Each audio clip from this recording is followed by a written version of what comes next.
So when I left Radio 1 yesterday, I had like a pretty busy day yesterday. It was one of those annoying days of having loads of stuff to do, but you didn't really achieve anything by the end of the day. It was sort of a lot of meetings and a lot of running around, and sort of travelled all across this great city of London to loads of different places, and said like a mad busy day. So one of my meetings that I was a little bit late to, I had to rush to get to, was with some like BBC bosses, because Sweat the Small Stuff's going to come back, so we had to go and have like bosses meeting about that. I know you're a big fan. I had to go and like talk about that, and when I got to that meeting, my phone was ringing, and yesterday I was the victim of, I mean, last week I was the victim of a meme prank when you got Big Boss Ben Cooper to call me when I was really ill. Yesterday's prank was next level. Yeah. Next level. We are It genuinely really affected me yesterday. He like got me all worked up and everything. It was horrible. It was so horrible. I think it's about time. It's been, what, 2 years? I mean, it is. I mean, I've had it coming, to be fair. And especially, you know, it was Caroline Flack, as you might have seen that on Twitter. Caroline Flack pranked me yesterday, and fair play, because she has been the victim of Call of Delete. I mean, what, every week? Every other week? Every other week. Yeah, every other week. Unwritten rule. I know, and she was, I mean, that prank yesterday was so awful. And I still, even when I knew it was a prank, I didn't know it was you doing it. I thought it was just her on her own. And I was like, oh my God, you guys. It was like, you know when you kind of got, you're gleeful and you rub your hands together and you go, oh, we've done a good job here. Oh, we've done a good job here. Me, Ian and Fiona were like, yeah, we got him. We got him good. You got me so good. And it was just like you ringing afterwards in an absolute flap. I wish we could have recorded that, like, and the WhatsApp group afterwards. Oh my God. Can't believe you got me, guys. Well, I thought at first, we'll play it out in a bit, we're not going to not talk about it, but I thought at first it was Call of Delete. I was like, this is Call of Delete. And then Caroline was like, I swear it's not. And I was like, oh God. She was Maybe so it's not good. Then. She was so good. I think after we play this out this morning, she's got an acting job. It was so good. And I listened to it last night. Ian emailed it me so I could listen to it. It's the funniest. I was making me laugh out loud in the street. And I'm the victim. It's really, really, I mean, it's an amazing prank, but really awful. Anyway, that is on the way. We're going to do that just after 8 o'clock, something like that. I love that Finchie does like finger maths, 5, 6, 7, 8, show me. So that's on the way. On the way, you are going to hear what happened when I fell victim to probably the definitely the cruelest prank that I've ever been victim to. I understand that we do prank people on a Wednesday morning on this show as part of Call of Delete, but yesterday I got a taste of my own medicine, didn't I, Finchie? Yes, you did. It was sour. Sour medicine. Well, now sour you know medicine. How it feels, son. We've been giving out horrible medicine. Caroline Flack called me yesterday, and she was not happy. Oh, it's funny. On the way, you're going to hear what happened. It was all recorded, of course. It was just a prank. Great. I think, you know what? It was so bad yesterday and so annoying and really disrupted my day so much that I maybe feel bad about Call of Deletes. Really? Yeah. I feel like it's annoying.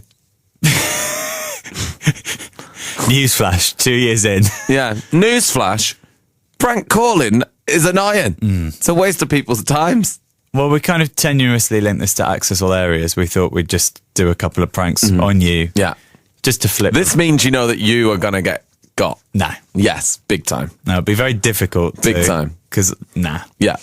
I'm going to like bulldoze your house down. Something like that. I'm going like I'm moving out big. Anyway. Oh, yeah. Be a waste of time, yeah. Yeah, you'd be like, okay, I've moved out. Right, on the way, you're going to hear what happened when yesterday I fell victim to a cruel, cruel prank by my very own team at Radio 1. The people that I wake up every morning with and spend every living hour with were mean to me yesterday. Caroline Flack pranked me, and she was not happy. This was awful. We're going to do that after 8 o'clock. Lots of people saying they need to hear that right now. Hello to Emma, who's like, I need to hear this now. We're going to have to wait a few minutes. Lots of people saying it's annoying that we're talking about it and not playing it. Well, that's radio. It's one of the things they say to do, isn't it? Tease, yeah. Sorry, the nation. Bosses said. Were you part of this prank yesterday? No, I wasn't. No? No. Why would you think that?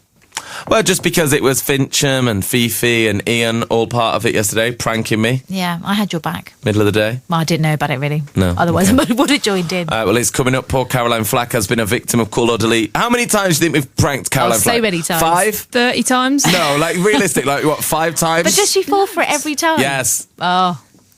Because she's a good friend to you. She is. I'm a good friend to her. No. Well, not really, because you... Call or delete her all the time. Yeah. Yeah. True.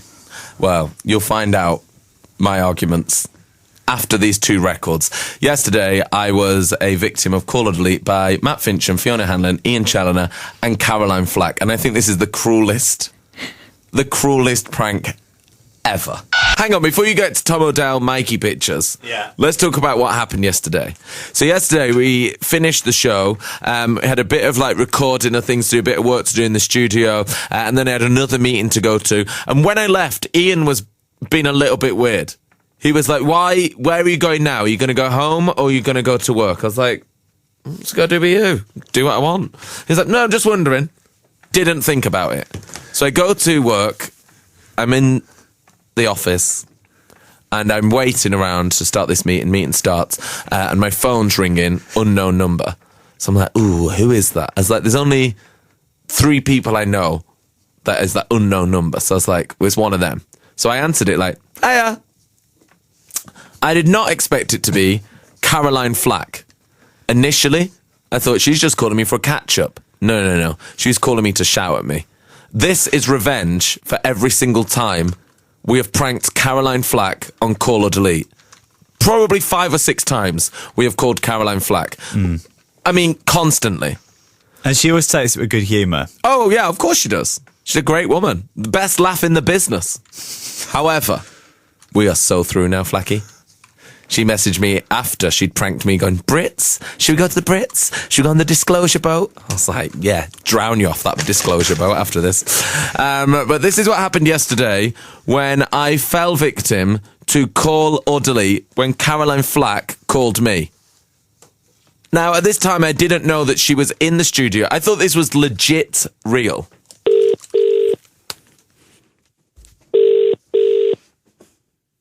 Hello? Hi, Grim. It's Flack. Hello? Hi. Hi, you alright? How are you? Yeah, you good? Yeah, good. What's happening? Has your agent rang you at all? Or actually, no, probably your publicist. No. Well, I think they will. Why? Because The Sun are running a story tomorrow, and it's quite horrible, saying that you were overheard having a conversation about me at the weekend. Where? I don't know, that you overheard in a big group of people, I don't know when it was, but they said the weekend, saying something rude about me, saying something along the lines of, and this is quite embarrassing, that Caroline furthers her career by sleeping with guys. I obviously wouldn't say that because that's not how I speak either. Well, why would they run I it? don't believe that. But can you get your publicist to say it's not true then? Because you're obviously going to have to give a comment. And But do you know what? Just the fact they're probably going to run the story is embarrassing for me. And I feel like I'm always the butt of your jokes. And I feel like I really want to say that I support you so much. And you just, all the time, you just throw it back in my face. And then you apologise. And then I come back again. And then you apologise again. And I just feel like, Grim, we're friends. We've been friends like before you even started working in radio.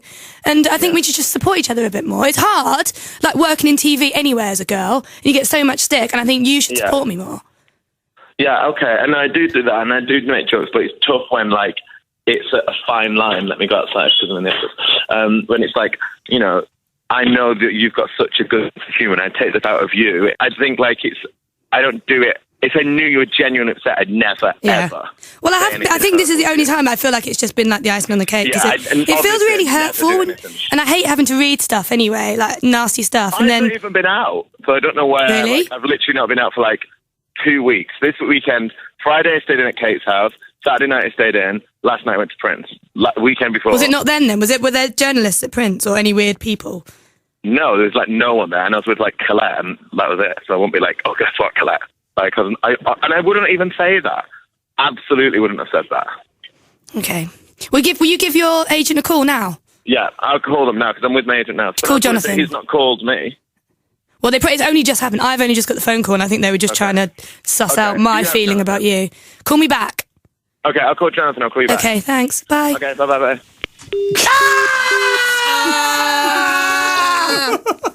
I hated that. Best thing ever. Why is she so good at it? I'll never trust anything that comes out of Caroline Flack's mouth ever again. That was the best thing I've heard in a long time. Do you know what? It's so much more intense hearing it now. Because when I heard it on the phone, I was a bit like, I was in like an office and people were talking. I was like, hang on, I've got to go outside. Hearing it now is even worse than... I thought this would be like a therapy for me.